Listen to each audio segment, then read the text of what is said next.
তো এই যে মন্দিরটা দেখতে পাচ্ছেন এর নাম হচ্ছে জোড় বাংলা।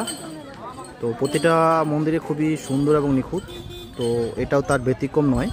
তো চলো ভিতরে কি আছে একটু দেখে আসি। দিদি বলছে ভিতরে ভিডিও করা যাবে? না, ভিডিও করা যাবে না, আর ছবি তোলা যাবে? ছবি প্লেন ছবি তোলা যাবে, আচ্ছা ঠিক আছে। আমরা তো দিদিরা বললো যে ভিডিও করা যাবে না, তো যাই হোক আমরা চুপি চুপি ভিডিও করে নিচ্ছি। দেখতে পাচ্ছ, দেখে নাও প্রতিটা ব্লক, মন্দিরের প্রতিটা ব্লক নিখুঁতভাবে কারুকার্য করা হয়েছে। দেখে নাও প্রতিটা ব্লকে কিছু না কিছু কারুকার্য করা হয়েছে এবং প্রতিটা কারুকার্যতে নিশ্চয়ই কিছু না কিছু তার ইতিহাস লুকিয়ে রয়েছে।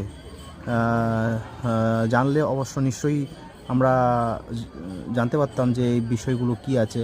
ট্যুর গাইড নিলে হয়তো আমরা জানতে পারতাম যে বিষয়গুলো প্রতিটা ব্লকে কি বলা হয়েছে এবং কি বলতে চাইছেন। তো যাই হোক অত কিছু না জেনে জাস্ট আমরা তার সৌন্দর্যটা আমরা উপভোগ করি।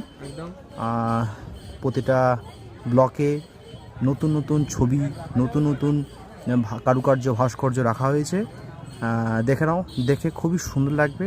এতটা নিখুঁতভাবে করা হয়েছে প্রতিটা ব্লক যে না দেখলে তো সেটা বিশ্বাসই করার মতো নয়।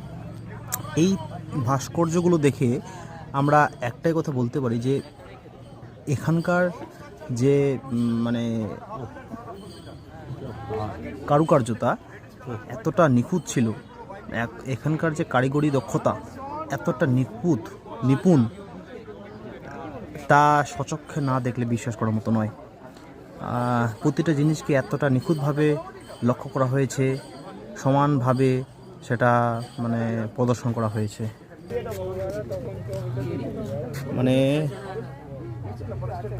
মন্দিরটা দেখলেই মন ভরে যাওয়ার মতো অবস্থা। আহা কি সুন্দর, সত্যি অপূর্ব দৃশ্য, অপূর্ব, জাস্ট অসাধারণ। আয়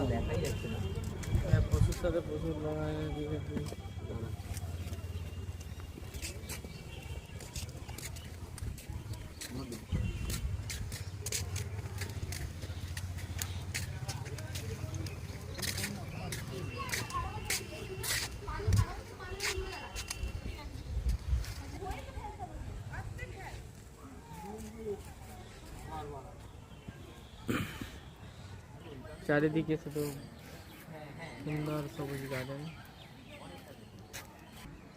ওখান থেকে বলছি ভিডিও নেওয়া যাবে না, আমরা ভিডিও নিয়ে হোল্ড করে দিচ্ছি।